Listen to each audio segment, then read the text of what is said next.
ସରକାର ଆଣିଛନ୍ତି ମହିଳାଙ୍କ ପାଇଁ ଆଉ ଏକ ଲାଭକାରୀ ଯୋଜନା, ଯେଉଁଥିରେ ମହିଳାଙ୍କୁ ପ୍ରତି ମାସରେ ମିଳିବ 2500 ଟଙ୍କା।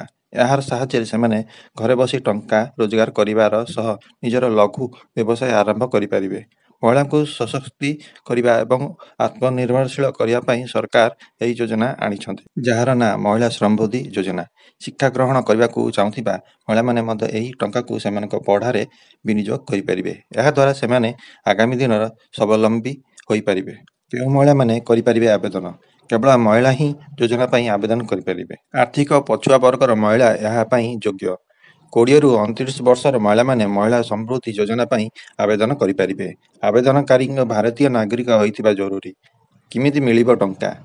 ଏ ଯୋଜନା ଅନ୍ତର୍ଗତ ମାସକୁ ଯୋଗ୍ୟ ମହିଳାଙ୍କୁ 2500 ଟଙ୍କା ସରକାରଙ୍କ ତରଫରୁ ପ୍ରଦାନ କରାଯିବ।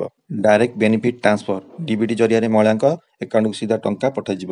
ଏନେଇ ଉଭୟ ଫାଇନାଲ ଓ ଅନଲାଇନ୍ ମୋଡରେ ମହିଳାମାନେ ଆବେଦନ କରିପାରିବେ। କେମିତି କରିବେ ଆବେଦନ? ଅନଲାଇନ୍ ଆବେଦନ ପାଇଁ ମହିଳା ସମୃଦ୍ଧି ଯୋଜନା ଅଫିସିଆଲ ସାଇଟକୁ ଯାଇ ସେଠାରେ ଆବଶ୍ୟକୀୟ ଡକୁମେଣ୍ଟ ଅପଲୋଡ କରିବାକୁ ପଡ଼ିବ।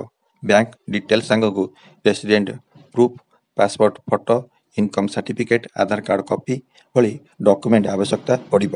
ଅଫଲାଇନ୍ ଆବେଦନ ପାଇଁ ଉପଲିଖିତ ଡକୁମେଣ୍ଟ ସବୁର ଜେରକ୍ସ ସହିତ ମହିଳା ସମୃଦ୍ଧି ଫର୍ମକୁ ଫିଲ୍ଅପ୍ କରି ଦାୟିତ୍ୱ ଥିବା ଅଫିସରଙ୍କୁ ହସ୍ତାନ୍ତର କରିବାକୁ ପଡ଼ିବ। ଡକୁମେଣ୍ଟ ଦାଖଲ ପରେ ମହିଳାଙ୍କୁ ଏକ ରିସିପ୍ଟ ପ୍ରଦାନ କରାଯିବ।